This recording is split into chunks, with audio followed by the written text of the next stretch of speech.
Nice! Many outsiders to the series might look on Gears of War as this vapid dude bro shoot 'em up where all the men are hulked up on more protein than a sperm bank and all the women wear trousers tighter than my relationship with my friends. But to a fan, to a person who has been playing this series for the better part of 13 years, while they would also look on it as a dude bro shooter where the men are thick as fuck and the women are the same. But you would also look on it as a series that has, and always has had, heart. Sometimes literally. The series has always told pretty basic stories, yet has always had moments to shock, sadden, and humour you without fail. Look at all that juice! It works because it's consistently full of great character moments between the main members of the cast. Oh, mommy, don't let the bad man hurt us! Fuck you! The series is also well known for its fast-paced competitive multiplayer where everyone throws their assault rifle away immediately, and for its top banana wave defense mode, Horde. But how does the newest game, Gears 5, compare? No, not Gears of War 5, just Gears 5. Yeah, I don't know either. Same page, huh? After Gears 4 came along with its new cast of characters, including women, no one really took to them. Del was underdeveloped, JD was blander than a glass of water, and Kate, well, she was the most developed, but that only left her being fine, I guess? Now, when your boy Rod the Rod Ferguson came on stage and told everyone that Kate was the main character for Gears 5, there were a few people unhappy that we wouldn't be primarily following JD anymore, and I always found that weird. I much more enjoyed playing the character with the at least somewhat interesting backstory than this piece of dry toast. This was a smart decision, because whether it's because of her, or just because of her story's association with things that we are nostalgic about, I actually found myself giving a fuck about the plot. Even with all of its classic Gears of War registered trademark melodrama, it had me somewhat hooked with its multiple twists and turns and curls and loops. The campaign is split into 4 acts with their own chapters within. Some of these are structured linear segments and some are pseudo-open world segments where you freely jet around on your land boat going to where you please. This sailing about and open exploration is one of the game's most advertised features, and I have to say, it's the worst part about the campaign. The individual locations and objectives you play through are all fun in their own ways, shooting and exploring and listening to dialogue, but in an open world segment, driving around feels nothing but filler. You go from A to B with just about nothing happening in between, save one section right near the end of the game. Here are some things you could replace these driving sections with: cutscenes, loading screens, a gif of Dave Bautista flexing his muscles, a recipe for a nice Victoria sponge, a picture of Sandshrew. Really, you could replace them with anything and the game would remain mostly unchanged. The actual combat sections, however, feel like some of the best that the Gears of War series has. The weapon balance, within campaign, feels great. Everything has a use, all weapons feel responsive and less randomised due to their new behaviour in regards to them having predictable recoil patterns, and a tighter spread with the trade-off of higher recoil when compared to Gears 4. You will spend almost all of the campaign fighting the Swarm, an enemy that at this point I believe has achieved more variety than the Locust had, for better or worse. The Swarm variants contribute to a combat sandbox that maybe has a little bit of cat shit in it, but overall is pretty nice.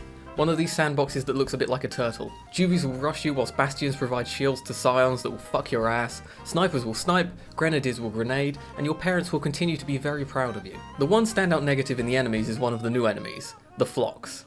Large swarms of pseudo-krill that almost do nothing but take a long fucking time to kill, that never show up alongside anything significantly scary enough to pose any real threat. I'll try to avoid spoilers here, but in the first act of the game you play as JD once again, as you and the new improved Delta Squad are exploring the ruins of a research station on Azura, looking for a new Hammer of Dawn satellite to launch before you're sent off to do a bit of business in the evacuation of the infamous Settlement 2. It's here where you're introduced to Fars, Alright, fuck off. who is a new character who exists only to spout stereotypically British slang words and be a huge douche-canoe. You're gonna be okay. So in other words, he's a Gears of War character.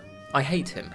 In a good way. This first act is really incredibly fun. It has well put together shooting sections, somewhat compelling character moments, and features many fan favourite characters for people to jack their little ween to. I was particularly fond of Carmine's return. Each of the 3 core characters is immediately treated far better than they were in Gears 4. Del has a personality that extends beyond jokes, JD is more than a mildly angry pot of hummus, and Kate got a haircut. We also get a better look at the new state of the world at this point in time. We have a brief look around the cog city of New Ethera, and get to see what all the major characters are now doing with their lives after the disappearance of the Locust and the subsequent appearance of the Swarm. This first act is a bit of a mission statement from the developers.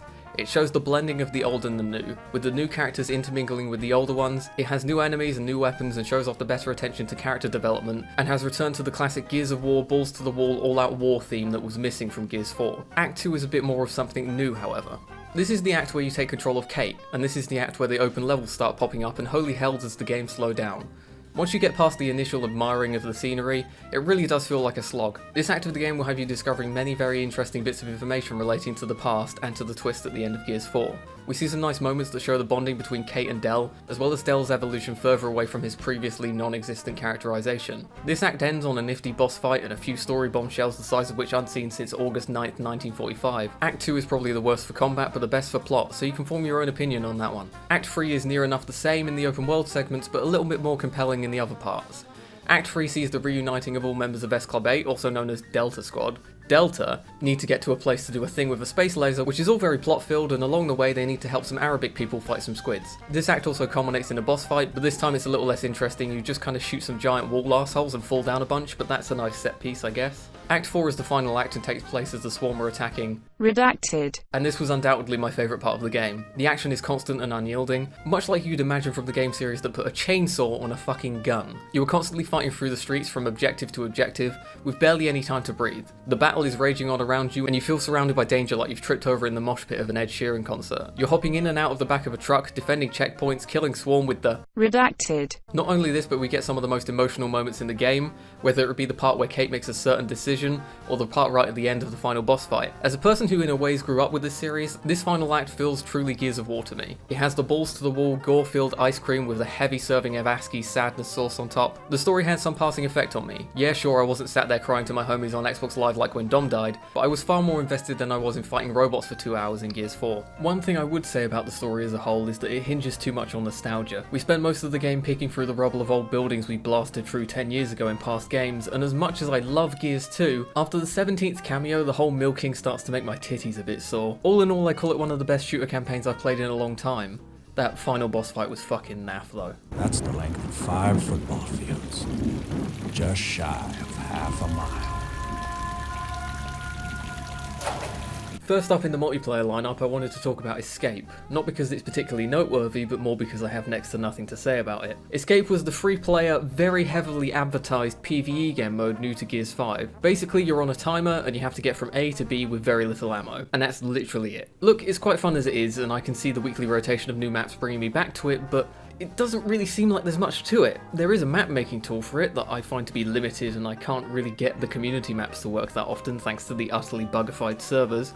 So maybe there's something I'm missing, but for now I see it as a good bit of fun with 2 friends or a frustrating affair with 2 randoms who steal all the shit and beeline to the end to farm XP. It seems a little strange to me that they kind of got to this point in designing this game mode and then just sort of left it. Oh shit, okay. Oh my god. Dude. Grab your can of Rockstar Energy and your adaptive controller, boys. It's time to shout, "How the fuck was that not a hit?" as you wrestle a naked sweaty boy to the ground and give him a kiss. The Versus multiplayer is split into 3 sections: Arcade, Quick Play and Ranked. Ranked is your usual sprint to the power weapon with your shotgun out in a game mode of your choosing, whilst having a system put in place to pit you against people of at least vaguely similar skill level. Though you currently lose MMR for winning, so I don't think the system works.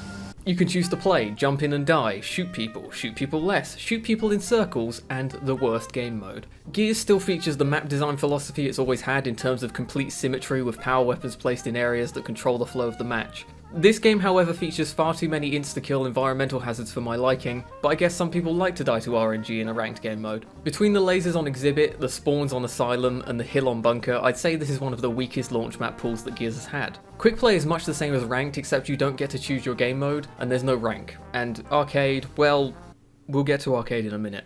The balance is a bit different here than it's typically been in the series. The shotguns are a little weaker and the movement is a little slower, and this is supposed to extend the fights, and I'd say it succeeds at that. However, they also did some things to the rifles, and that's something I've warmed up to, however you may not find it that nice. Rifles are now far more powerful, and somewhat more accurate than normal. This moves these weapons from their previous position as a utility item to a new position as a killing tool. But when you can barely get near the Nasher fight because some cockmobile is sitting in his little bitch tower spraying you with his Lancer, you start to feel like maybe this isn't what Gears of War should feel like. Maybe if the rifle play was a little bit more interesting, this would feel like a slightly better decision. The attempt at balancing this seems to be the introduction of the flashbang grenade, the most annoying piece of excrement in the history of human excretions. Possibly the most annoying video game item I have encountered in many years. A near enough instantly detonating stun grenade that blinds you and rids you of your ability to shoot, reload, consume lactose and just about anything else for what feels like a second or two too long. The simple removing of this grenade would improve this game exponentially. All in all, I like the traditional versus modes, they're probably my favourite part of this game. They need to take out that fucking hammer though. Arcade, however, is a bowl filled with week old bananas and soggy sausage rolls. It's Gears multiplayer except with 3 distinctions. Number 1, you don't start with a Nasher. Number 2, the rifles are tuned even higher, and number 3, you can just summon power weapons out of thin air like Call of Duty kill streaks. You get enough points and suddenly Marcus can pull a grenade out of his prison wallet like he's still locked in Jacinto maximum security. Yes, this is the fabled rifle-focused multiplayer mode that's been floated around since Gears 2. The intent seems to be to attract people who don't typically play Gears multiplayer, so maybe I'm not the target demographic. It's a game mode without the sweaty shotguns where everyone gets to use the cool weapons. But instead of that, it's just one of the most poorly balanced multiplayer modes I've ever had the misfortune of caressing. Here's how the typical match plays out. One team takes the high ground, and then they win, because they can spray down on everyone else with the overtuned rifles and spawn power weapons out their arse. The lack of shotguns means that now the attacking team has no good way of rushing, and they can't push slowly because the rifles will melt them. The 4 snipers on the team on top of the hill, and the 1 boom shot, now proceed to pop your head off, repeatedly, over and over again till the end of the match. Rinse and repeat. Basically, if you like the idea of power weapons being power weapons and being a driving force of the flow of the match, and you like shotgun fights, leave arcade to whoever it's targeted at. Hey guys, Jack here. Horde has come a long, backflipping way since its introduction in Gears 2. Originally just a simple wave defense mode, it has been evolved over the years into what it is now. Gears 3 added defenses, Gears 4 added classes, and Gears 5 refines what Gears 4 had, in a way that makes it much better in some ways and a little worse in others. So overall a fair bit better in my opinion, but the class system has been refined a bit, with certain types of characters feeling a little less integral, and you now feel a little more progression as a non-builder as you can level through perks as the match continues on. Characters now all have ultimate abilities too, which add a little extra flair to the class, as the passes that define them all can feel a little lost in the background. I can't really say much about Horde, you sit in a corner and shoot stuff, it's as fun as that really can be. The problem with Horde is a problem that infests all game modes, and I have yet to mention. Classes are not really classes anymore, they're heroes, which means that the abilities and ultimates are linked to the character themselves. This means that the lineup of characters for multiplayer is very limited, which is very disappointing coming from the series that is quite well known for its wide lineup of character skins. Not that this affects gameplay or anything, stop typing your comment. Before the release of this game, the Coalition said that they'd be making up for the loot boxes and the user-unfriendly progression from Gears 4 by making Gears 5's cosmetic progression fair to everyone. Well... What about me? Oh, you go fuck yourself in your fat fucking ass. The real issue here is that there's a lack of content on the cosmetic side through the whole game. Weapon skins, emotes, character skins, and everything else are limited for one clear reason. They would very much like to be able to sell them to you later down the road. All you can talk about is money. This game has one of the most pigeon-filth monetization schemes I've ever seen from a fully priced 327 gun ANCD game. Gears 5 has a money shop where they clearly intend to sell all the shit that they removed shortly before launch to you for your hard-earned rubles. There are of course other ways to get cosmetics. You get random items from supply drops, not loot boxes, every now and then that randomise an item from the wide selection of these 2 skins. And there is also a battle pass where you can endlessly grind in order to earn content that in the previous game you would have just gotten by default. This store feels like a giant curry stain on your nice new shirt you bought from Primark. But at the end of the hour I feel that Gears 5 as a whole is a lot of fun and I can't stop playing. Even for long enough to make this video if I'm honest. I'm sorry about that. Gears 5 feels like it is course corrected on many story apprehensions that people had with Gears of War 4. It also feels like it has adjusted multiplayer modes in ways that half the fanbase likes and the other half isn't so keen on. Hitting active reloads or hearing this noise is still gratifying in a way that makes you want to erase your internet history. But then they added the money shop. I would very much like to go play it again, so let's wrap this up. Gears 5 is fun, then again I did only pay £2 for it. I give it a Kill yourself. out of 10. Stay